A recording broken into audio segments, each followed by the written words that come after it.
कि मेरी जिंदगी के मालिक मेरे दिल पे हाथ रखना, तेरे आने के खुशी में कहीं दम निकल न जाए। वह मित्र नहीं जो तुम्हें गलत मार्ग पर लेकर जाए, तुम्हारे भीतर दुर्गुणों को बढ़ाए। वो तुम्हारा कदापि मित्र नहीं हो सकता है, वह तुम्हारा छुपा हुआ कोई गुप्त शत्रु हो सकता है। मित्रक दुख रज मेरु समाना, निज दुख गिरि सम रज करी जाना। भगवान की कथा का व्यापार तो नहीं होना चाहिए। कारिता कणलोभे न कथा सारस ततो गताः। गुरु दीक्षा हर व्यक्ति को लेना ही चाहिए, क्योंकि हमारे जीवन का लक्ष्य केवल ये संसार का भोग नहीं है। किसको गुरु बनाए? गुकारस्त्वांधकारस्यात् रुकारस्तन निरोधकः। सद्गुरु वही हो सकता है जो हमारे भीतर के अज्ञान को दूर करने में सामर्थ्य हो। राम राज्य आ गया है, तो यही राम राज्य है। राम राज्य की जो परिकल्पना मानस में बताई गई है, उसके अनुसार तो अभी तो राम राज्य शुरुआत हो रही है, आ गया है ऐसा नहीं कहा जा सकता है। हमारे यहाँ प्रेम को परमात्मा कहा गया। तो प्रेम एक शारीरिक आकर्षण नहीं है, प्यार एक भोग का साधन नहीं है, प्यार एक वासना नहीं है। जन्मत मरत दुसह दुख होई। जन्म के साथ भी उसको बड़ी पीड़ा होती है, मृत्यु के समय भी बड़ी अगाध पीड़ा होती है। देखिए, स्वधर्मे निधनम श्रेयः भगवत गीता में कहा गया है। अपने धर्म के प्रति हमें सजग रहना चाहिए, बिल्कुल सावधान रहना चाहिए, और हर वक्त अपने धर्म की रक्षा के लिए हमें तत्पर होना चाहिए। जिन मोहि मारा ते मैं मारे। जो विज्ञान होता है वो विनाश का कारण भी है और विकास का कारण। बिल्कुल बिल्कुल। मैं मित्रता का विरोधी नहीं हूँ, आप मित्रता करिए। मैं प्यार का विरोधी नहीं हूँ, आप प्यार करिए। लेकिन यदि आपने आकर्षण को प्यार समझ लिया है तो ये आपकी बहुत बड़ी भूल है। सितारों को आंखों में महफूज रखना, बहुत देर तक रात ही रात होगी। विवाह एक पवित्र बंधन है, विवाह मोक्ष का मार्ग है, विवाह एक शिष्टाचार है, विवाह एक समर्पण है। घर पर आप आएं तो आप एक पापा भी हैं, एक पति भी हैं, एक भाई भी हैं, एक पुत्र भी हैं। तो हमें अपनी भूमिका उसमें ढाल लेनी चाहिए। एक पति का जो फर्ज है, एक पिता का जो फर्ज है, एक पुत्र का जो फर्ज है, हमें वो निभाना चाहिए, न कि सेक्रेटरी या बॉस बन करके हमको घर पर जाना चाहिए। मित्रता वो है जो हमें सन्मार्ग पर लेकर जाए, अच्छे मार्गों पर लेकर जाए, जो हमारे उत्थान से प्रसन्न हो, हमारे उत्कर्ष को देख करके आनंदित हो। पूर्णता भगवान राम में मुझे दिखाई देती है। एक पिता कैसा हो, एक भाई कैसा हो, एक मित्र कैसा हो, एक पुत्र कैसा हो, एक पति कैसा हो, एक राजा कैसा हो और एक शत्रु भी कैसा हो, वो सारा का सारा दर्शन भगवान राम ने अपने जीवन से कराया। तो भगवान अब नाथ करी करुणा बिलो कहूँ देहु जो वर मांगो, जहि जो नि जन्मो कर्म बस तह राम पद अनुराग। अच्छा, एक प्रश्न है, हमारा प्रश्न नहीं है, आप कितनी फीस लेते हैं? बिग जर्नीज में आप सभी का स्वागत है। बिग जर्नीज कविशाला का एक ऐसा प्रयास है जिसके अंतर्गत हम एक जो रुचि होती है लोगों की कहानी, व्यक्तित्वों की कहानी आपको जानने की, जिनको देखकर पढ़कर हम प्रोत्साहित होते हैं, मोटिवेट होते हैं। हमने इसके अंतर्गत अलग अलग जो राजनीतिक विषय हैं उनमें बात की, हमने किताबों की बातें की, हमने अभिनेताओं से बातें की, और मेरा पसंदीदा एक विषय है स्पिरिचुअलिटी, जो आध्यात्म।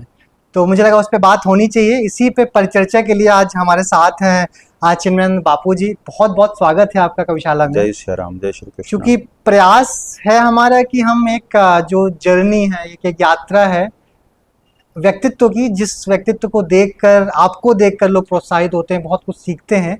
तो आपकी कहानी लोगों तक पहुंचनी चाहिए। हम आपकी कहानी से शुरुआत करते हैं कि स्पिरिचुअलिटी में या अध्यात्म में आने से पहले की आपकी क्या कहानी है, कहाँ से शुरुआत होती है? मैं ब्राह्मण परिवार में जन्मा और माता विंध्यवासिनी का क्षेत्र मिर्जापुर, वहाँ पास में एक गांव है गैपुरा, वहाँ पर मेरा जन्म हुआ। और मेरे दादा दादी की बड़ी कृपा रही हमारे ऊपर, उनके संस्कार हमारे भीतर आए और बचपन से पूर्व जन्म के हमारे ऐसे संस्कार होंगे कि हमारा स्कूलों में मन कम लगता था और अपने भगवान के मंदिर में मन ज़्यादा लगता था। जब अन्य बच्चे स्कूल जाते थे तब मैं अधिकांश मंदिर में बैठा होता था। ओके। और अपने स्कूल के विषय की पुस्तकों में मेरा कम मन लगता था। हाँ। रामायण मुझे बचपन से अत्यंत प्रिय है। और फिर एक बार ऐसी घटना हुई कि कुछ संतों का आना हुआ हाँ। और वहाँ से आध्यात्मिक यात्रा की हमारी शुरुआत हो गई। ओके। अच्छा, आगे की यात्रा में जाने से पहले मुझे एक जो बड़ी जिज्ञासा है और आई थिंक लोग भी जानना चाहते होंगे जो लोग देखेंगे, आपका जो नाम है चिन्मयानंद, उसके जी। पीछे की क्या कहानी है, कैसे पड़ा, क्या कहानी है उसकी? देखिए, ये नाम तो नाम से ही पता चलता है कि ये संतों का दिया हुआ नाम है। हाँ। जब जन्म हुआ उस वक्त उदय प्रकाश पांडे मेरा नाम रखा गया था ओके। माता पिता के द्वारा।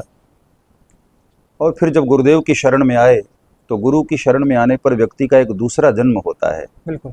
तो वहाँ उसके गोत्र बदल जाते हैं, नाम बदल जाते हैं, स्वरूप बदल जाते हैं, संस्कार बदल जाते हैं। तो गुरुदेव ने भी जब दीक्षा दी तो ये सारा कुछ हमारा बदल दिया और उन्होंने एक अपना नया नाम दिया। ओके। अच्छा, आपने एक अभी जिक्र की दीक्षा दी, तो चूँकि बहुत सारे लोग दीक्षा लेते हैं, जी। एक नॉर्मल इंसान जिसको नहीं पता है, तो थोड़ा मैं इससे थोड़ा अंदर इसमें डीप में जाना चाहूँगा कि दीक्षा क्या होती है, क्या महत्व होता है इसका? देखिए, गुरु दीक्षा हर व्यक्ति को लेना ही चाहिए, क्योंकि हमारे जीवन का लक्ष्य केवल ये संसार का भोग नहीं है। हमारे जीवन का लक्ष्य है इस संसार के साथ साथ पारमार्थिक यात्रा भी, परलोक भी हमको देखना है। तो संसार के विषयों का ज्ञान तो हमें बहुत सारे लोगों के द्वारा प्राप्त हो जाता है, स्कूली शिक्षाओं के द्वारा, कॉलेज के द्वारा। समाज में बहुत सारे ऐसे बड़े बुजुर्ग लोग हैं, लेकिन आध्यात्मिक यात्रा की जानकारी आम जनमानस के पास नहीं है। इसलिए सदगुरु की शरण में व्यक्ति को जाना होता है। गुरुर् ब्रह्मा गुरुर्विष्णु गुरुर्देवो महेश्वर गुरु साक्षात परब्रह्म तस्मै श्री गुरुवे नमः।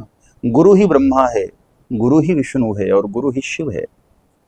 ब्रह्मा बनकर के सदगुरु हमारे भीतर सद्गुणों का सर्जन करते हैं, विष्णु की तरह हमारे उन सद्गुणों का पालन करते हैं और रुद्र की तरह हमारी बुराइयों का संहार भी करते हैं। और अंततो गत्वा गुरु साक्षात परब्रह्म, फिर परम विश्राम को देने वाले सदगुरु ही होते हैं। अच्छा, एक इसमें बहुत एक महत्वपूर्ण जो बात है, प्रश्न है, वो निकल के आता है कि और असमंजस में लोग रहते भी हैं, एक संशय में रहते हैं कि किस तरीके से या फिर क्या प्रोसेस होना चाहिए, किस तरीके से एक किसको गुरु बनाए? गुकारस्त्वांधकारस्यात् रुकारस्तन निरोधकः। सदगुरु वही हो सकता है जो हमारे भीतर के अज्ञान को दूर करने में सामर्थ्य हो और हमारे भीतर ज्ञान का प्रकाश भरने में सामर्थ्यवान हो। हमारे भीतर की अज्ञानता को दूर करे। अज्ञानता ही समस्त दुखों का कारण है। मतलब यदि सीधे साधे शब्दों में कहें तो जो खुद से खुद को मिला दे वो है सदगुरु। और ऐसे योग्य सदगुरु की शरण में हमको अवश्य जाना चाहिए, जहां से हमारी एक नई शुरुआत होती है जिंदगी की। ओके। अच्छा, गुरु को ईश्वर ने भी सबसे ऊपर रखा है। अगर थोड़ा नीचे आए, हम ईश्वर की बात करें, लोगों की आस्थाएं हैं, कुछ लोग मानते हैं, कुछ लोग नहीं मानते हैं। हमेशा एक असमंजस की परिस्थिति रहती है कुछ लोगों के अंदर। कुछ अच्छा हो गया, ईश्वर को मानने लगते हैं, कुछ खराब हो गया, अरे ईश्वर कुछ नहीं है। इस असमंजस की परिस्थिति में, एक तो इस परिस्थिति को आप किस तरीके से देखते हैं जिनके अंदर होती है, और इस परिस्थिति में इंसान को क्या करना चाहिए? देखिए, मैं तो एक निवेदन करना चाहूँगा कि परमात्मा को मानने न मानने में हमारा स्वार्थ नहीं आना चाहिए। व्यक्ति को जो सुख दुख प्राप्त होता है उसमें परमात्मा की भूमिका नहीं है, वो हमारे प्रारब्धों की भूमिका है। जो हमने प्रारब्ध में पाया है वो हमारे साथ अवश्य घटित होगा। हाँ, परमात्मा की कृपा इतनी रहती है कि उस प्रारब्ध को सहन करने की क्षमता हमारे भीतर आ जाती है। इसलिए स्वार्थ से यदि हम परमात्मा को भजेंगे तो असमंजस की स्थिति होगी। जहाँ प्रगाढ़ श्रद्धा होगी, जहाँ प्रेम होगा, वहाँ असमंजस की स्थिति हो ही नहीं सकती। और रही बात परमात्मा को मानने की, यदि हम श्वास ले रहे हैं, यदि हम देख पा रहे हैं, चल पा रहे हैं, बोल पा रहे हैं, तो इससे बड़ी परमात्मा की कृपा और क्या हो सकती है। मनुष्य को कृतज्ञ नहीं होना चाहिए, कृतज्ञ होना चाहिए। जिन परमात्मा ने हमको इतनी सुंदर आंखें दी, इतनी सुंदर वाणी दी, चलने का सामर्थ्य दिया, श्वास लेने की क्षमता दी, हर रोज सूर्य और चंद्र की रोशनी हमको प्रदान कर रहे हैं, उस परमात्मा को धन्यवाद तो हमको देना ही चाहिए। जैसे कि अंदर जाते हैं जब हम, तो लोग अलग अलग भगवानों की जो प्रतिमाएं हैं या अवतार हैं जी, उसमें बात करते हैं। कुछ लोग शिव को मानते हैं, कुछ लोग कृष्ण को मानते हैं, कुछ लोग राम को मानते हैं। तो जो ये भगवानों का रूपांतरण है या भगवानों के अवतार हैं, इसमें कई लोग दुविधा में होते हैं कि इस भगवान को मानने में ये हो सकता है, इस भगवान को ये मानने में नहीं हो सकता। जैसे हनुमान जी का कुछ चीज़ों के लिए विशेष रूप से उनकी पूजा की जाती है। तो इस जो पूरा परिदृश्य है, आप इसको किस तरीके से देखते हैं? देखिए, हमारा जो सनातन है ये बहुत विशाल और बहुत गहरा है और बहुत दूरदृष्टि वाला है। हमारे यहाँ परमात्मा के इतने सारे अवतार, ये हमारे धर्म की गहराई का प्रत्यक्ष उदाहरण है। हमारे धर्म में संकीर्णता नहीं है। इतने सारे ऑप्शंस हमारे ऋषियों ने, परमात्मा ने दिए, वो सिर्फ इसलिए कि यदि एक स्वरूप पर आपको श्रद्धा नहीं होती है तो आपके पास इतने सारे ऑप्शंस हैं। अन्य धर्मों में, अन्य पंथों में, अन्य देशों में उनके पास कोई ऑप्शन नहीं है, मजबूरी है उनकी। हमारे धर्म में कोई मजबूरी नहीं है। भगवान राम पर श्रद्धा नहीं है तो अपने अनुसार आपका स्वभाव, आपका हृदय जिनसे मिलता है आप उस स्वरूप पर श्रद्धा रख लीजिए। भगवान राम हैं, भगवान कृष्ण हैं, श्री हनुमान जी हैं, भगवान शंकर हैं। और यदि पुरुष रूप में परमात्मा को आप पसंद नहीं करना चाहते तो हमारे यहाँ माता रानी भी हैं। और यदि केवल माता रानी के प्रति भी श्रद्धा नहीं तो हमारे यहाँ अर्धनारीश्वर भी तो हैं, हमारे यहाँ नरसिंह भगवान भी तो हैं, हमारे यहाँ वामन भी हैं, हमारे यहाँ कच्छप भी हैं, मत्स्यावतार है। कहीं ऐसा कोई ऑप्शन छोड़ा नहीं कि आप कह सकते हैं कि मैं इस रूप में नहीं मानूंगा। हमारे यहाँ कंकर कंकर में शंकर हैं। बगैर परमात्मा के आप अलग हो ही नहीं सकते हैं। सर्वत्र परमात्मा है। तो यह हमारे सनातन धर्म की विशालता है, हमारी उदारता है और हमारी गहराई है सनातन धर्म की। अच्छा, आपने जब पहली भागवत किया, जब पहली बार व्यासपीठ में बैठे आप, क्या उम्र रही होगी आपकी उस वक्त? लगभग मेरी उम्र 12 या 13 वर्ष रही होगी। अच्छा, और घर वालों ने कभी कोई निगेटिव इम्पैक्ट नहीं आपको वहाँ उस रास्ते में नहीं जाना? नहीं, वो देखिए, घर में तो सभी चाहते हैं कि हमारा बच्चा हमारी तरह ही हो। मैंने अभी शुरुआत में कहा कि संतों का आगमन हमारे गांव में हुआ और वहां से हमारी जिंदगी एकदम बदल गई। मैं संतों के साथ संन्यास के मार्ग पर निकल दिया।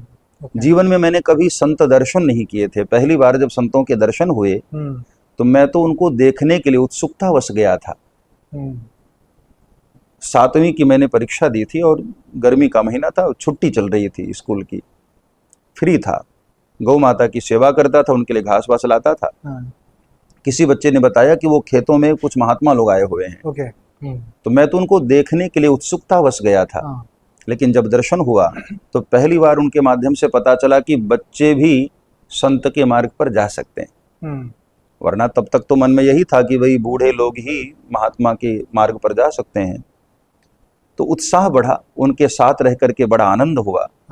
और जब वो लोग जाने लग गए तो हमने जिद कर लिया अपने माता पिता से कि हमको जाने दो, वरना फिर भाग के चला जाऊंगा, और भाग के चला जाऊंगा तो फिर कभी लौट कर नहीं आऊंगा। तो माता पिता भी मजबूर हो गए और उन्होंने सोचा कि चलो संतों के साथ जा रहा है तो अच्छा ही मार्ग है। और वहां से मैं निकला। अच्छा, जब आपने बताया कि आपने 12 साल में पहली बार जो व्यासपीठ है या फिर भागवत कथा कही, क्या अनुभूति थी वो? कैसा अनुभव था आपका पहला? और क्या लगा आपको, जो आपको सुनने वाले हैं या दूसरी तरफ, पंक्ति की दूसरी तरफ लोग बैठे हैं, उनकी क्या एक्सपेक्टेशंस है, क्या चाहिए उनको? ये पूरी की पूरी मेरे ऊपर गुरुदेव की कृपा रही, संतों का बड़ा आशीर्वाद रहा। क्योंकि इस बीच मैंने संतों की सेवा बहुत की, भगवान के मंदिर में मैंने पूजा साधना बहुत की, गुरुदेव की मैंने बहुत पूजा और उनकी सेवा की। उन्होंने एक दिन आदेश दिया कि तुम्हें कथा करनी है। मैं उनकी आज्ञा का पालन किया, क्योंकि आज भी गुरुदेव के प्रति मेरी इतनी श्रद्धा है, यदि गुरुदेव कह देते हैं कि रात्रि है तो मैं कह नहीं सकता हूं कि ये दिन है। हालांकि अब गुरुदेव नहीं रहे सशरीर, लेकिन अचेतन रूप से वो आज भी हमारे साथ हैं। तो उनके प्रति हमारी अगाध श्रद्धा थी। उनके आदेश पर हमने कथा शुरू की। पहली कथा हमारी राजस्थान बूंदी में स्वतंत्र रूप से कथा हुई। उसके पहले स्टेज पर संतों के साथ कभी सम्मेलन में 10 मिनट, कभी आधा घंटा, तो कई बार बोला था। लेकिन प्रथम जब कथा हुई बूंदी में, तो वो स्वतंत्र रूप से कथा हुई। 11 दिन की कथा थी। राम कथा से हमने शुरुआत की और लोगों ने बड़ा प्यार दिया, बड़ी श्रद्धा लोगों की रही। उससे हमारे भीतर एक उत्साह भी आया, बड़ी ऊर्जा भी आई और एक आत्मविश्वास हुआ कि नहीं, मैं समाज के बीच में कथा गा सकता हूँ। ओके, अच्छा, आपने जिक्र किया, थोड़ा अध्यात्म से हटके सवाल है कि राम राज्य आ गया है, क्या यही राम राज्य? राम राज्य की जो परिकल्पना मानस में बताई गई है उसके अनुसार तो अभी तो राम राज्य शुरुआत हो रही है। आ गया है ऐसा नहीं कहा जा सकता है, लेकिन हाँ, हम लोग इसी तरह से अपने सन्मार्ग पर चलने का प्रयास करते रहेंगे, अपने कर्तव्यों का पालन करते रहेंगे और राष्ट्र के प्रति, धर्म के प्रति, अपने कर्तव्यों के प्रति हम जागरूक रहेंगे, तो हम आशा करते हैं कि एक दिन अवश्य राम राज्य आएगा। बिल्कुल। अच्छा, थोड़ा जो भी युवा हैं या फिर जो भी लोग देखेंगे, उनके लिए थोड़ा जो आज की जिंदगानी है उसको समझने की कोशिश करते हैं आपसे। कुछ अलग अलग जो अनुभूतियाँ होती हैं, अलग अलग लाइफ के पड़ाव होते हैं। अगर आध्यात्म से बात करें तो प्यार की क्या परिभाषा है आपके लिए? प्यार बहुत ही पवित्र शब्द है। हमारे यहाँ प्रेम को परमात्मा कहा गया। दुनिया के बहुत सारे धर्मों ने इस बात को सीखकर यहाँ से ज्ञान लेकर के अपने देश में जाकर इन सूत्रों का प्रचार किया। तो प्रेम एक शारीरिक आकर्षण नहीं है, प्यार एक भोग का साधन नहीं है, प्यार एक वासना नहीं है। प्यार बहुत ही गहरा शब्द है और बहुत ही पवित्र शब्द है। प्यार को यदि हम दो दिलों से जोड़ते हैं तो प्यार मोक्ष का साधन है, प्यार मुक्ति का मार्ग है। भगवान श्री कृष्ण ने प्रेम करके दुनिया को यह दर्शन कराया कि प्रेम में पा लेना ही प्रेम की पूर्णता नहीं है, प्रेम में त्याग की बड़ी महिमा है। अक्सर ऐसा होता है कि आजकल के जो युवा हैं प्रेम में, प्यार में किसी को अपना बनाने की चेष्टा करते हैं। प्यार में अपना बनाने की चेष्टा नहीं होनी चाहिए, प्यार में किसी का हो जाना ये हमको प्रयास करना चाहिए। यदि हम प्यार में किसी के हो जाने की भावना रखते हैं तो अवश्य ही हमारा प्यार पूर्ण हो जाता है। अच्छा, एक और पड़ाव है जिंदगी का जिससे आजकल का हर युवा गुजरता है, ब्रेकअप, है ना, अलगाव या बिछड़ते हैं जब लोग। तो इसमें इतना दुख, प्यार को आपने परिभाषित किया, प्यार एक बहुत सुंदर अभिव्यक्ति है जिसको दूसरी तरीके से डिफाइन किया जा रहा है आपकी आजकल, जबकि वो नहीं है। तो अगर हम ब्रेकअप पे थोड़ा डिस्कस करें कि जब दो लोग बिछड़ते हैं क्यों इतने दुखी होते हैं? असल में मोह सकल व्याधि न कर मूला। जितने ज्यादा हम आसक्त हो जाते हैं उतनी ही ज्यादा तकलीफ होती है। और वो आसक्ति एक शारीरिक होती है, मानसिक हो सकती है, आत्मा के स्थल पर नहीं होती है। यदि हमारा सच्चा प्यार है तो प्यार में मिलने और बिछड़ने की कोई बात होती ही नहीं है। प्रेम कहता है कि हमारा प्यार तुमसे है।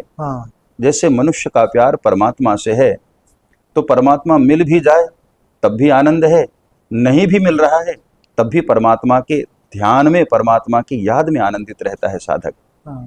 इसी तरह यदि हम किसी सांसारिक व्यक्तित्व से प्रेम करते हैं, किसी स्त्री से या पुरुष से, तो यदि आपका सच्चा प्यार है तो उस प्यार में आप आनंदित रहो। मैं आपको कहना चाहूंगा कि प्यार में पा लेना ही प्यार की पूर्णता नहीं है। आपका प्यार किसी से है, इतना काफी है। फिर आपका वह प्यार का पात्र कहीं भी रहता है, आप आनंदित होंगे। सूर्य से यदि हमको प्यार है, चंद्र से यदि हमको प्यार है, बिल्कुल। तो चंद्र हमारा ही हो जाए ऐसा हमको प्रयास नहीं करना चाहिए, और प्रयास करने में मूर्खता है। यदि प्यार है तो चांद को देखकर हम प्रसन्न होंगे, आनंदित होंगे। यदि आपका किसी से प्रेम है तो उसको देखकर आप आनंदित होंगे। यदि आपकी आसक्ति है, यहाँ प्यार में और आसक्ति में थोड़ा अंतर है, वहाँ प्यार कम, आसक्ति ज्यादा होती है, और इसलिए आसक्ति ज्यादा है, स्वार्थ की पूर्ति नहीं होती है तो तकलीफ होती है, दुख होता है। इसलिए यदि हम किसी से प्यार करें तो आसक्ति न हो, सच्चा प्यार करें, और सच्चे प्यार में सिर्फ और सिर्फ आनंद है। अच्छा, ये बात हुई प्यार और ब्रेकअप की।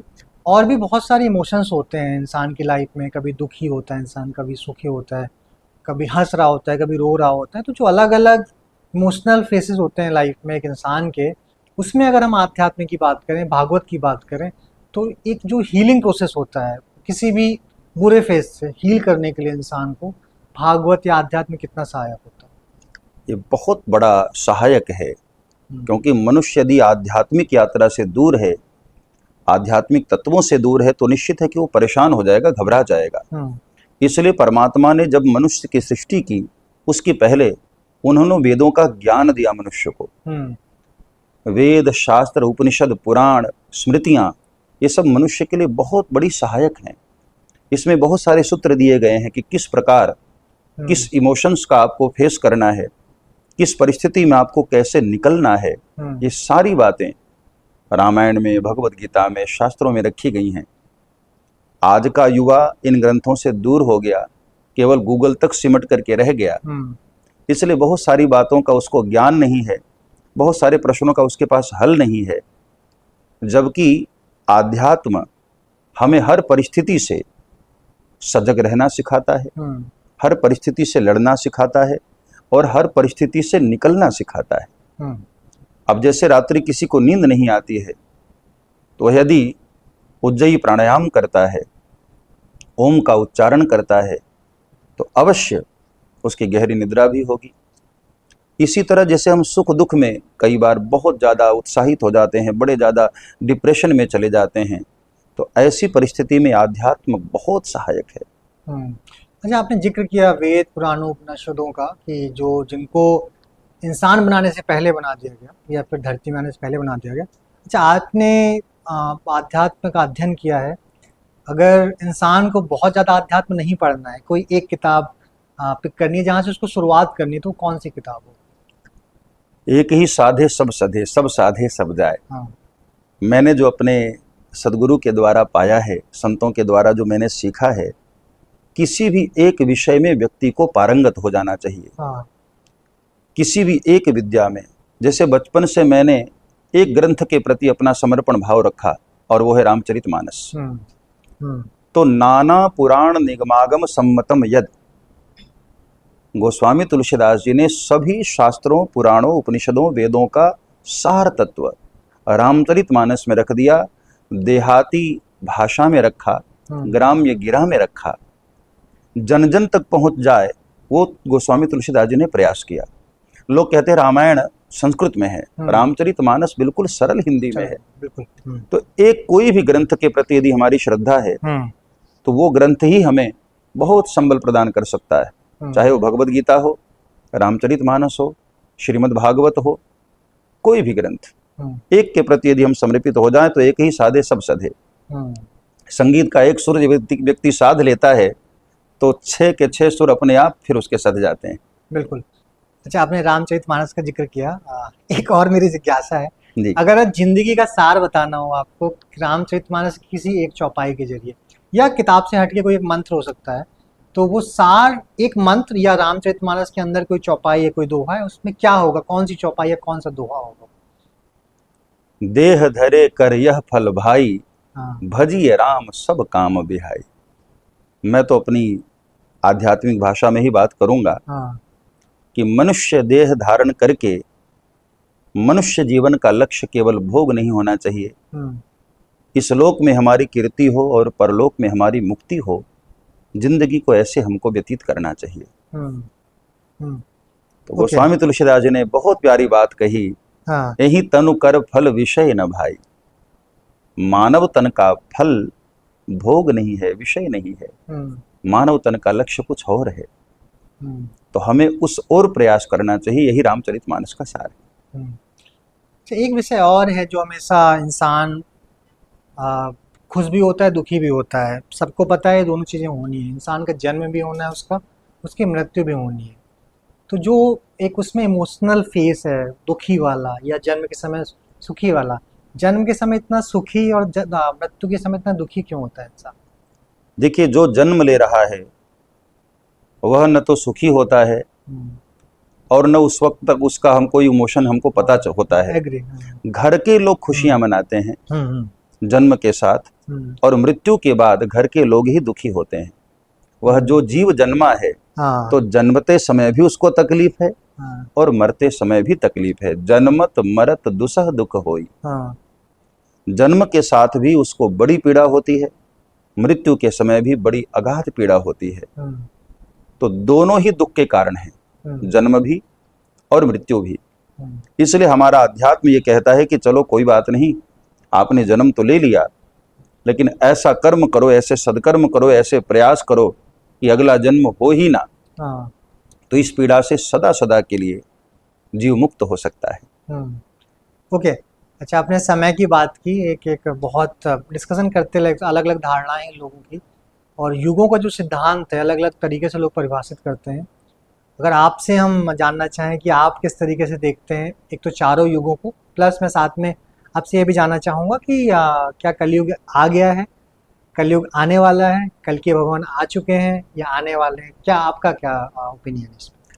हमारा जो सनातन धर्म है उसमें स्पष्ट उल्लेख है, 4 युग हैं। सतयुग, त्रेता, द्वापर, कलयुग। 4,32,000 वर्ष कलयुग की आयु है। 8,64,000 वर्ष द्वापर युग की आयु है। 12,96,000 वर्ष त्रेता युग की आयु है और 17,28,000 वर्ष सतयुग की आयु है। तो ये 3 युग बीत चुके हैं। भगवान कृष्ण जब धरती से अंतर्ध्यान हुए उसी क्षण कलयुग प्रारंभ हो चुका है। तो 5,300 कुछ वर्ष कलयुग के बीत भी चुके हैं। तो कलयुग की शुरुआत हो चुकी है। अभी तो वो पालने में है। अभी तो उसको बड़ा भी होना है, अपने पांव पर खड़ा भी होना है। तो अभी तो घोर कलयुग आना अभी तो बचा ही है। हम लोग सौभाग्यशाली हैं, संतों के युग में, आध्यात्मिक युग में हम लोग प्रकट हुए हैं, जन्म लिए हैं, जहां अभी बहुत सारे क्षेत्रों में धर्म का साम्राज्य है। आगे तो बहुत घोर कलयुग आना है। और अभी 4,32,000 वर्ष में 5,000 वर्ष बीते हैं।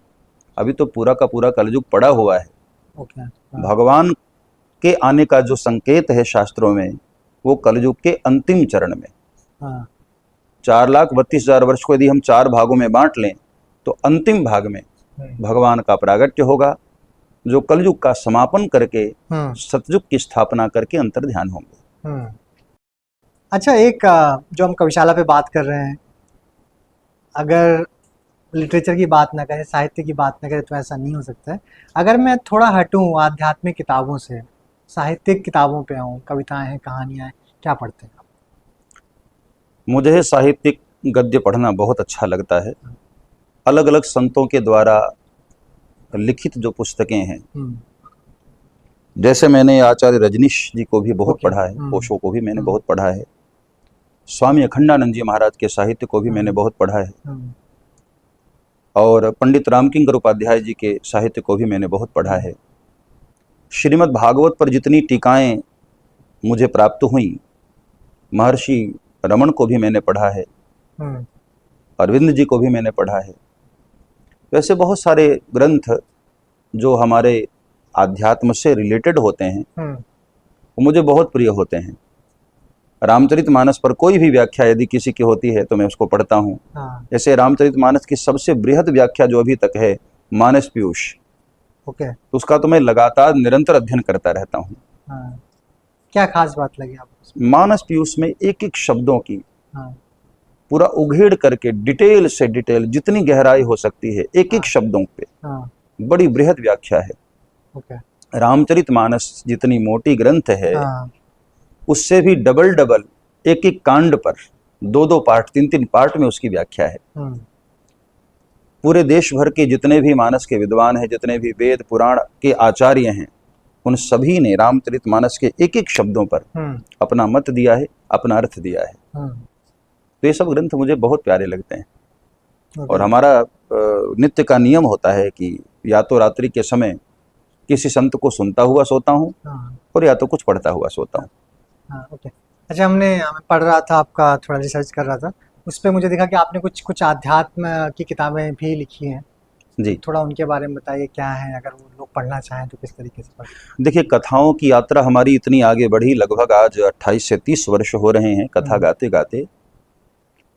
तो अब संतों की बहुत बड़ी कृपा हो गई है हमारे ऊपर। बहुत सारे विषयों पर प्रवचन हुए, सत्संग हुए।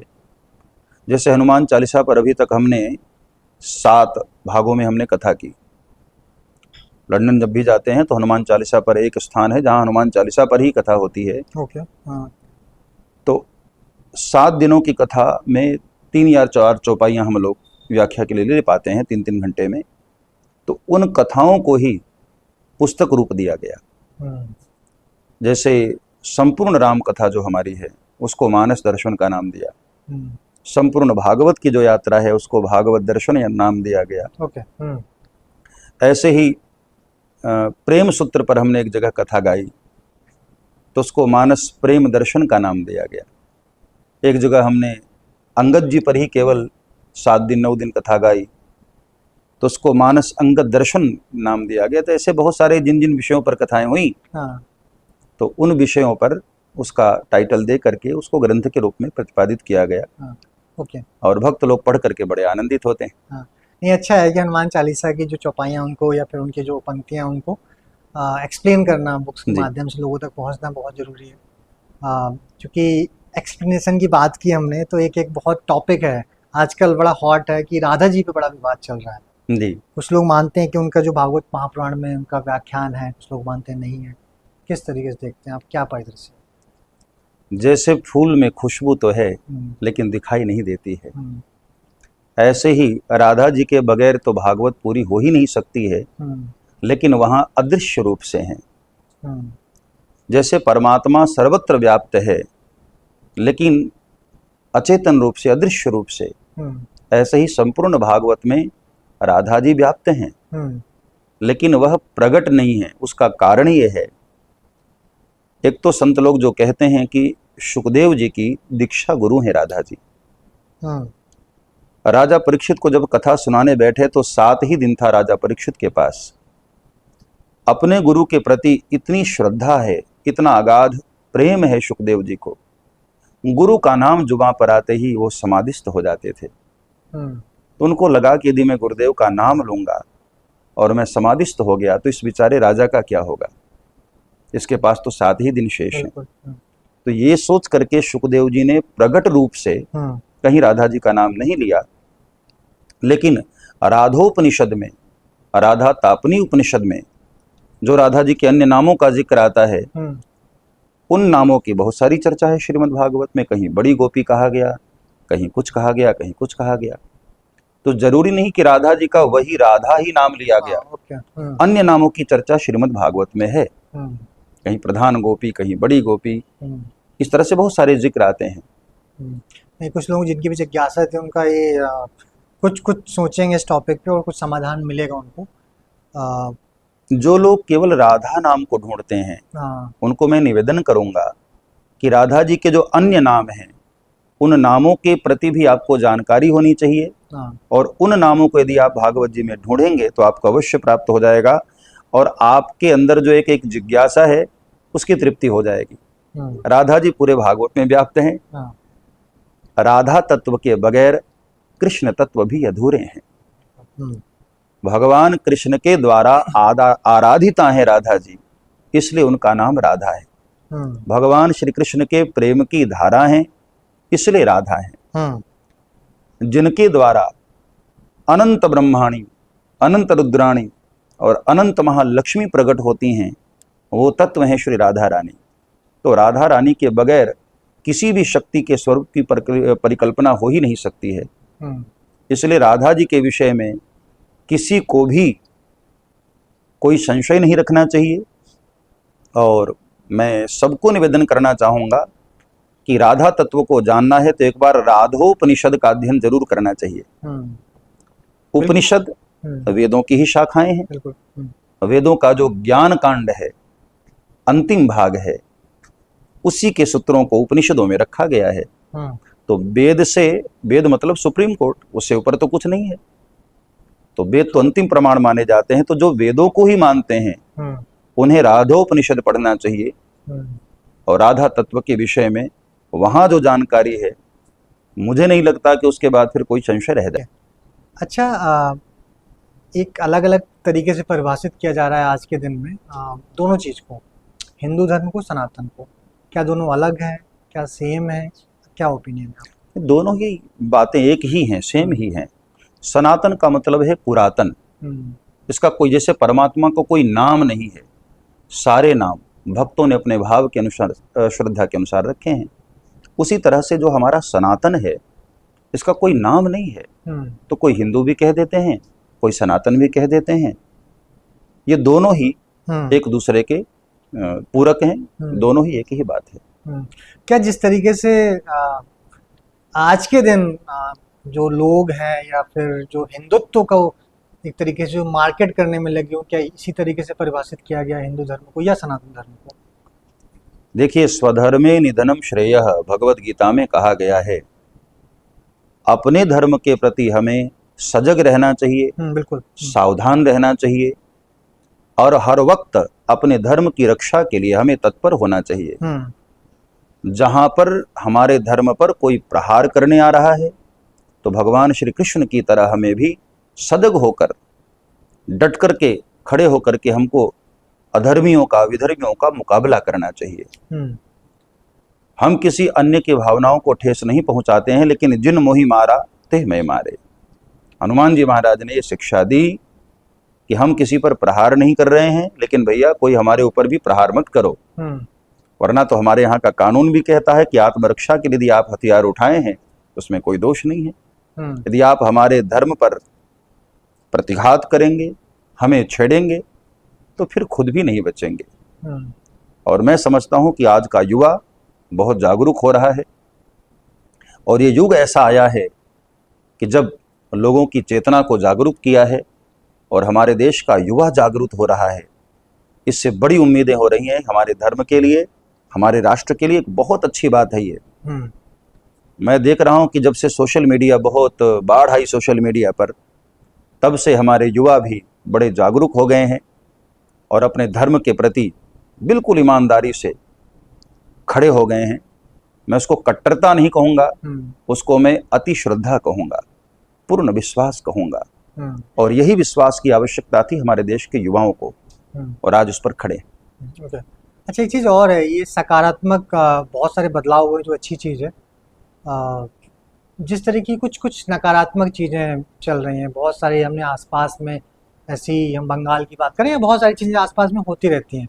अगर आज के दिन राम होते, राम क्या उपदेश देते आज के जो युवा हैं कि किस तरीके से जो इस तरह की गतिविधियां हैं देश में नहीं होनी चाहिए, एक शांतिपूर्वक से, शांति से रहना है, सबको मिलजुल कर रहना है, क्या सुझाव उनके होते हैं? देखिए, मैं तो कथा के माध्यम से भी एक निवेदन करता हूँ कि ये सब घटनाएं क्यों हो रही हैं, उसका मूल कारण क्या है। देश के बड़े बुजुर्गों को, ऊपर के जो सत्ता में बैठे हुए लोग हैं, जो निर्णय करते हैं, उन लोगों को भी विचार करना चाहिए कि लोगों की मानसिकता इतनी रुग्ण क्यों हो रही है। लोग इतने मानसिक रूप से बीमार होकर के ऐसे अपराध क्यों कर रहे हैं, उसके पीछे कारण क्या है। देखिए, विज्ञान का सदुपयोग भी है और विज्ञान का दुरुपयोग भी है। बिल्कुल। मोबाइल एक बहुत अच्छा साधन है, लेकिन उसका दुरुपयोग भी हो रहा है। इंटरनेट बहुत एक अच्छा साधन है, लेकिन उसका दुरुपयोग भी हो रहा है। इंटरनेट पर बहुत सारे ऐसी साइट्स पड़ी हुई हैं जो कभी भी कोई भी ओपन कर सकता है। इस पर कोई लगाम नहीं है। हमारे देश की सरकारों को इस पर एक बार विचार करना पड़ेगा। किसी की मानसिकता पर सबसे ज्यादा असर दृश्य का होता है। तो सोशल मीडिया के माध्यम से, गूगल के माध्यम से ऐसी साइट्स को जब हम देखते हैं तो हम मानसिक रूप से बीमार होते हैं। फिर हर वर्ग का जो भी व्यक्ति है, अधिकांश मैं देखता हूँ, चाहे मजदूर वर्ग हो, चाहे पढ़ा लिखा वर्ग हो, चाहे कोई भी वर्ग हो, ऐसी साइट्स को देख करके मानसिक रूप से बीमार होता है, विकृत होता है, और फिर वो अपराध करने में भी परहेज नहीं करता है। उसके स्वार्थ की पूर्ति नहीं होती है तो किसी बहन के साथ, किसी माँ के साथ, किसी बेटी के साथ, किसी छोटी बच्ची के साथ, इस तरह से वो अपराध करने पर उतारू हो जाता है। तो बीमार बनाओ ही मत, बीमार हो ही ना, ऐसा प्रयास करना चाहिए। इस तरह की साइट्स पर कंट्रोल होना चाहिए सरकारों को। जैसे विदेशों में मैंने देखा है कि वहाँ पर चाइल्ड लॉक सिस्टम है, लेकिन हमारे देश में अभी तक इस तरह का कोई सिस्टम लागू नहीं हुआ है। एक वयस्क ऐसा देखे, उसमें भी एक लिमिट हो, एक समय के बाद देखे वो। और इस तरह की आज़ादी से मैं तो समझता हूँ कि लोग और मानसिक रूप से रुग्ण होंगे। तो समाज के अच्छे लोगों को इस पर विचार करना पड़ेगा और अपना मत सरकारों को देना पड़ेगा कि भाई इस तरह से आप प्रयास करिए। बिल्कुल, वो बोलते भी हैं कि भाई जो विज्ञान होता है वो विनाश का कारण भी है और विकास का कारण। बिल्कुल बिल्कुल ना, तो जो भी डिसीजन मेकर्स हैं उनको इस पे काम करना चाहिए। अच्छा, एक दिनों का कॉन्सेप्ट होता है कि सोमवार को इसकी पूजा करनी है, मंगलवार को हनुमान जी की पूजा करनी है, बुधवार को पूजा करनी है, गुरुवार को बृहस्पति भगवान की पूजा करनी है। इसको आप किस तरीके से देखते हैं, और अगर 7 दिन में डिफाइन करना हो किस दिन ये करना चाहिए तो आप कैसे बताएंगे? हमारे ऋषियों ने प्रतिदिन हमको आध्यात्म में डुबाए रखने के लिए इस तरह की व्यवस्थाएं बनाई, क्योंकि आध्यात्म के बगैर व्यक्ति के हृदय में शांति का संचार नहीं हो सकता है। बगैर ध्यान के, बगैर आध्यात्म के, बगैर भगवान के मन को जो विश्राम प्राप्त होना चाहिए वो नहीं हो सकता है। तो प्रतिदिन भगवान का स्मरण हो, इसलिए ऋषियों ने इन दिनों को इस तरह से बांटा है। सोमवार, और इन दिनों का हमारे जीवन पर बड़ा प्रभाव भी पड़ता है। सोमवार भगवान शंकर का दिन है, चंद्र का दिन होता है। उस दिन मन बड़ा शांत होता है स्वाभाविक रूप से। मंगलवार, उस दिन व्यक्ति ज़्यादा से ज़्यादा परमार्थ करने का प्रयास करता है जो आध्यात्मिक यात्रा में है, क्योंकि उसको सभी का मंगल करना है, अपना भी मंगल करना है। तो मंगल की कामना करते हुए बुधवार, बुध का एक सीधा सा अर्थ है, बुध का मतलब है ज्ञानी, बुध का मतलब है पंडित। तो पांडित्य की लालसा, बुधवार के दिन व्यक्ति के भीतर ज्ञान की लालसा बढ़ जाती है। तो इस तरह से 7 दिनों का अलग अलग महत्व है जो उन ग्रहों पर का हमारे जीवन पर प्रभाव पड़ता है। जैसे गुरुवार है, गुरु के प्रति उस दिन अगाध श्रद्धा हमारी होती है। फिर शुक्रवार आया, उस दिन हमारे शरीर में रहने वाले जो शुक्र हैं वो बड़े उद्यत हो जाते हैं। शनिवार है, वह शनि का दिन है। शनि का जीवन पर क्या प्रभाव पड़ता है, क्या हमारे भीतर विचारधाराएं बदलती हैं, तो इन सब दिनों का बड़ा प्रभाव है हमारे जीवन में मनुष्य के। तो इसलिए उन दिनों के हिसाब से उन ग्रहों के स्वामी की यदि हम आराधना करते हैं तो अवश्य हमारा 7 का 7 दिन अच्छा होगा और सुंदर होगा। ओके। अच्छा, हमने प्यार की बात की, ब्रेकअप की बात की। आजकल एक बहुत फेमस टर्म है लिव इन रिलेशनशिप, जी, है ना। मैं थोड़ा आपके विचार समझना चाहता हूँ कि आज किस तरीके से देखते हैं, युवाओं में बहुत चल रहा है। देखिए, युवाओं में जो चल रहा है वो सब कुछ सही ही हो ये जरूरी तो नहीं। एक तरफ हम राम राज्य की बातें करते हैं और एक तरफ हम एक अच्छे देश की और एक अच्छे राष्ट्र की परिकल्पना करते हैं। तो राम राज्य में इस तरह की व्यवस्था को आजादी नहीं दी जा सकती है। हाँ, यदि आप माता पिता की सहमति से, वर पक्ष और कन्या पक्ष दोनों पक्षों की माता पिता की सहमति से एक मर्यादित जीवन जीते हुए आप कहीं साथ में रहें तो उसकी मनाही नहीं हमारे यहाँ। लेकिन अमर्यादित प्रसंग में लिप्त होना, माता पिता के खिलाफ जाकर, वो सर्वथा अनुचित है। इस बात का मैं समर्थक नहीं हो सकता। और मैं युवाओं को भी कहना चाहूँगा कि जो हमसे उम्र में बड़े हैं, संसार में उनका अनुभव ज़्यादा है, हाँ बिल्कुल। जिस माँ ने हमको जन्म दिया है, उस माँ का अनुभव, उस माँ की दृष्टि हमारे प्रति कभी भी गलत नहीं हो सकती है। इसलिए माता पिता की आज्ञा में रहें। देखिए, फ्रेंडशिप यहाँ तक तो ठीक है, मित्रता तक तो ठीक है, लेकिन फ्रेंडशिप के बाद जब हम कोई गलत कदम बढ़ाते हैं तो वहीं से हमारी ज़िंदगी की भूलें शुरू हो जाती हैं। और एक बार बुनियादी भूल हो गई तो फिर पूरी की पूरी ज़िंदगी की इमारत चरमरा जाती है, फिर वो कभी भी सही नहीं हो सकती है। युवानी में हम ऐसे कदम उठा लेते हैं, लेकिन आप जरा सोचिए दूरदृष्टि से, क्या समाज आपको एक उम्र के बाद स्वीकारेगा? कल को आपके बच्चे होंगे तो आप अपने बच्चों से क्या अपना चेहरा, फेस उनके सामने रख पाएंगे?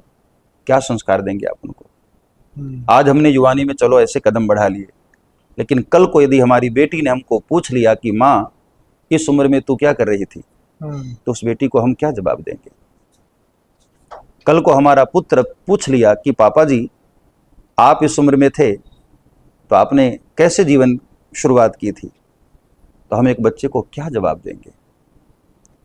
इसलिए भविष्य की सोच हमारे पास नहीं है, न हम सोचने की चेष्टा करते हैं, वर्तमान को हम देख करके चलते हैं, इसलिए हमसे ये सब भूलें हो रही हैं। तो मैं देश के अपने भाई बहनों को कहना चाहूँगा, मैं मित्रता का विरोधी नहीं हूँ, आप मित्रता करिए। मैं प्यार का विरोधी नहीं हूँ, आप प्यार करिए। लेकिन इस तरह के डिसीजन लेना, जो स्त्री, जो पुरुष, जो भाई, जो बहन केवल शारीरिक स्तर तक प्रेम करते हैं, फिर उनका प्यार बहुत जल्दी कम भी हो जाएगा, बहुत जल्दी खत्म भी हो जाएगा। प्यार आत्मा की अनंत गहराई से है, और जो आत्मा की गहराई से प्यार करेगा वो वृद्धावस्था तक भी वैसा ही प्यार करेगा।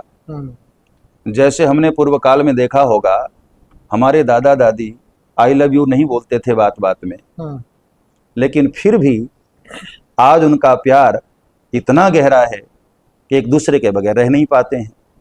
और आज का युवा बात बात में, हर क्षण में आई लव यू बोलता है, लेकिन 2-4 सालों के बाद फिर वो बोर हो जाता है, नया पार्टनर ढूंढता है। तो ये प्यार की गहराई कहाँ हुई?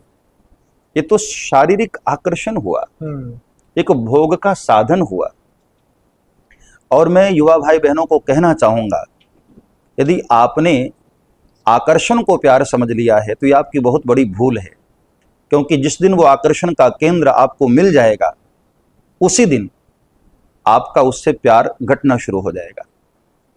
और मैं बहनों को भी कहना चाहूंगा, आप भी अपनी जिंदगी में अनुभव कर लेना कि जो केवल आपको प्यार करता है वो अंतिम क्षण तक आपकी प्रतीक्षा करने में सामर्थ्यवान होगा, और अंतिम क्षण तक वो प्रतीक्षा करेगा। लेकिन जो केवल आपके शरीर को प्यार किया है, वह शरीर को पाते ही उसका प्यार घटना शुरू हो जाएगा। इसलिए स्वार्थ को, वासना को प्यार नहीं समझ लेना चाहिए। बहनों को बहुत सावधान होना चाहिए, क्योंकि बहनें एक कांच की बोतल की तरह हैं, एक बार वह चिटक जाए, उसमें दाग लग जाए तो बहुत कठिन होता है उसको वापस से ठीक करना। तो युवा जगत को मैं निवेदन करना चाहूँगा, जो मैंने अपने जीवन का अनुभव लिया है, क्योंकि मैं भी युवानी को पार करते हुए अब मैं आगे बढ़ रहा हूँ और पूरी दुनिया का मैं यात्रा कर रहा हूँ। तो जो मैंने अभी तक अपने जीवन में पाया है, मैं युवाओं को यही कहना चाहूँगा कि जीवन को बहुत संभालना चाहिए, और ऐसे किसी भी प्रकार के मार्ग से हमें सावधान रहना चाहिए, हमें बचना चाहिए। ओके, आपने अच्छी तरीके से डिफाइन करा, और जो लोगों को भी समझना होगा समझेंगे, नहीं समझना होगा आपकी ज़िंदगी है। अच्छा, एक महत्वपूर्ण संबंध ज़िंदगी में एक और आता है, जो इसी को, मित्रता को अगर परफेक्शन पे लेके जाते हैं, बहुत सारे लोग होते हैं, या एक लड़का एक लड़की होती है, शादी के बंधन में बनते हैं जी। पर उसको आज के दिन में अलग अलग तरीके से परिभाषित किया जाता है, क्योंकि एक टर्म नया एड ऑन हो गया है, पहले नहीं सुना करते थे। जैसे आपने बड़े बुजुर्गों की बात की, उस समय तक डिवोर्स फ्रीक्वेंटली 4 साल, 5 साल, 10 साल मतलब हो जाते हैं। आज के दिन आप किस तरीके से शादी के बंधन को डिफाइन करते हैं? देखिए, विवाह एक पवित्र बंधन है, विवाह मोक्ष का मार्ग है, विवाह एक शिष्टाचार है, विवाह एक समर्पण है। इसलिए हमारे ऋषियों ने विवाह जैसी संस्था बनाई, जिस विवाह के माध्यम से व्यक्ति इस जीवन का सारा सुख प्राप्त करके बड़ी आसानी से अपनी अगली यात्रा पर भी जा सकता है।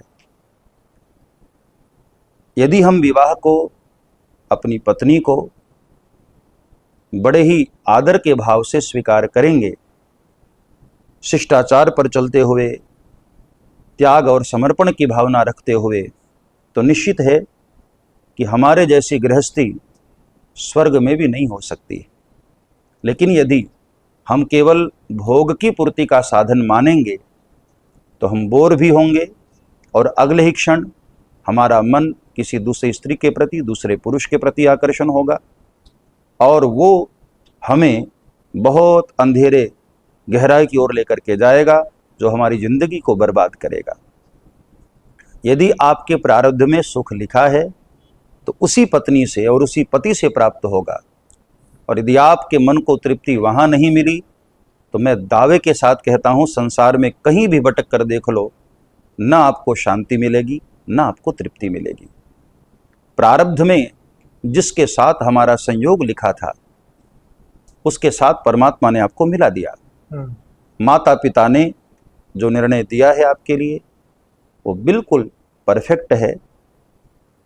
थोड़े समय हम युवाओं को ऐसा लगता है कि नहीं नहीं, हमारे लिए गलत चुन दिया गया है, गलत जोड़ी बना दी गई है, लेकिन कुछ समय आप रहेंगे, उनकी परिस्थितियों में ढलने और ढालने का प्रयास करेंगे तो वही आपके अपने ही प्रिय दिखाई देंगे और वहीं आपको शांति मिलेगी। अच्छा, ओके। कुछ प्रश्न हैं जो आपको जो लोग फॉलो करते हैं, जो आध्यात्म से जुड़े हुए हैं, आपने इसी प्रश्न को अगर हम आगे बढ़ाएं, एक शादीशुदा लाइफ में, एक शादी के बंधन में पति और पत्नी की जो क्या जिम्मेदारियां हैं, क्या धर्म है, वो क्या होनी चाहिए, क्या धर्म होनी चाहिए, क्या जिम्मेदारियां होनी चाहिए?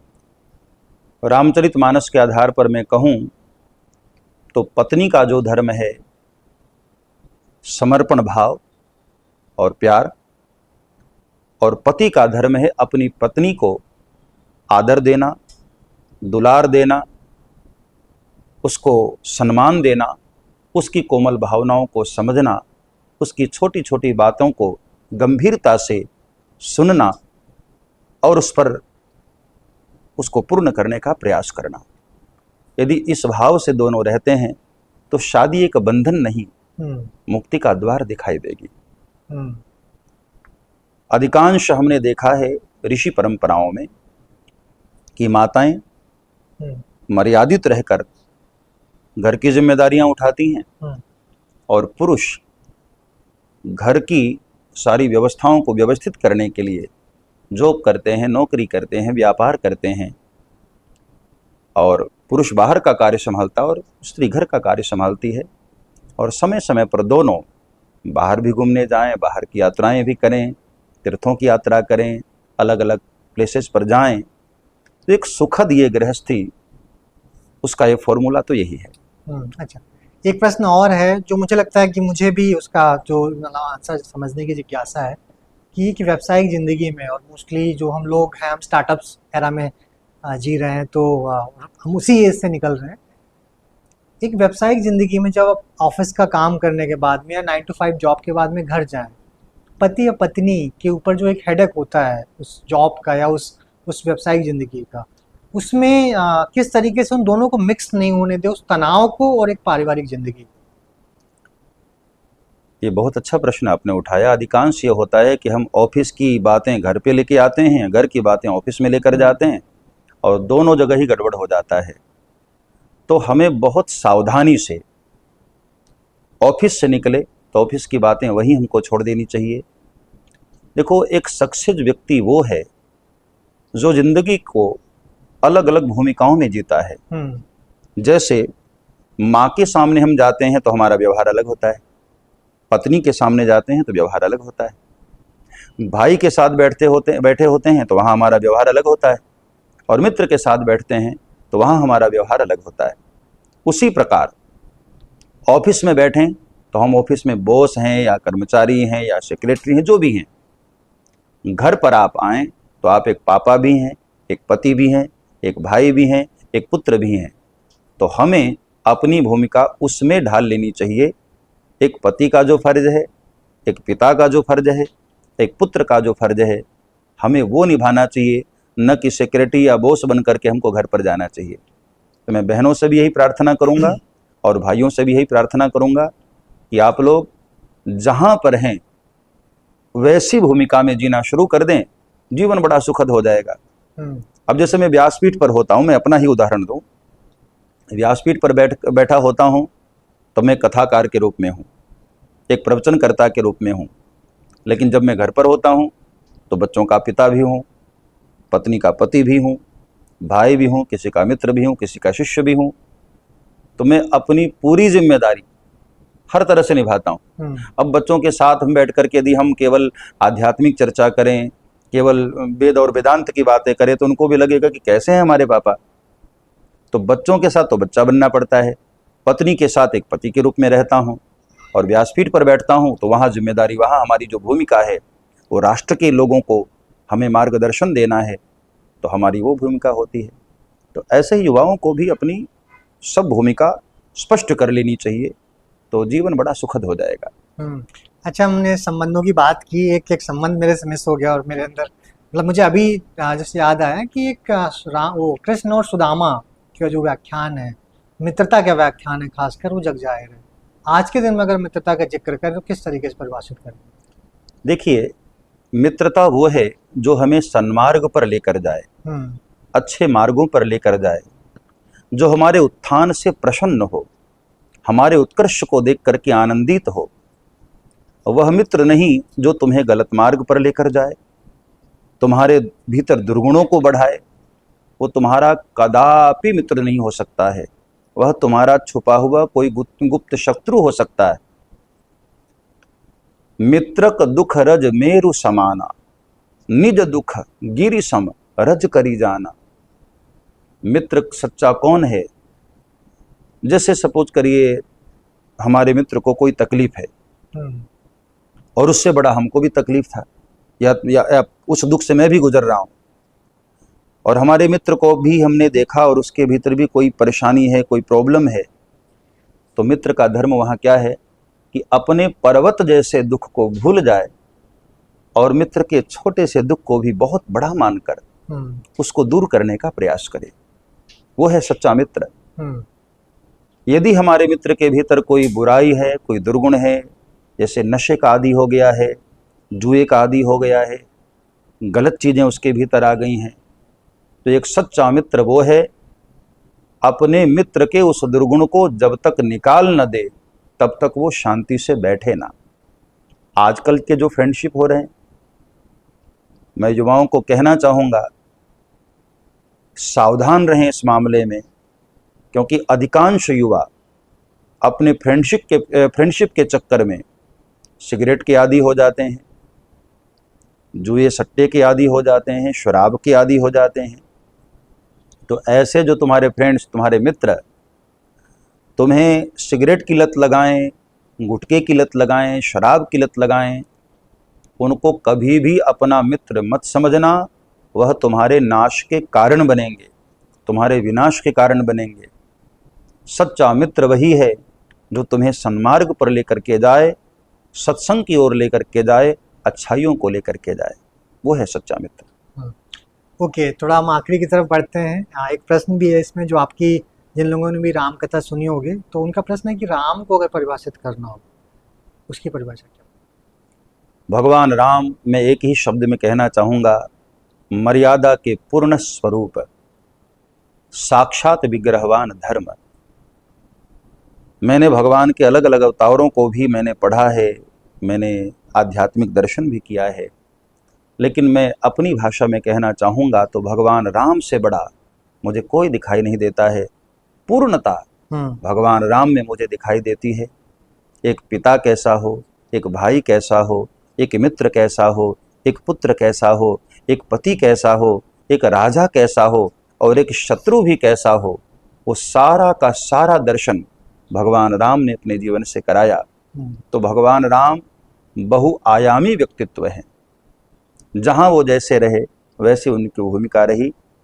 लेकिन मैं एक ही शब्द में कहना चाहूँगा, मर्यादा के पूर्ण स्वरूप भगवान राम।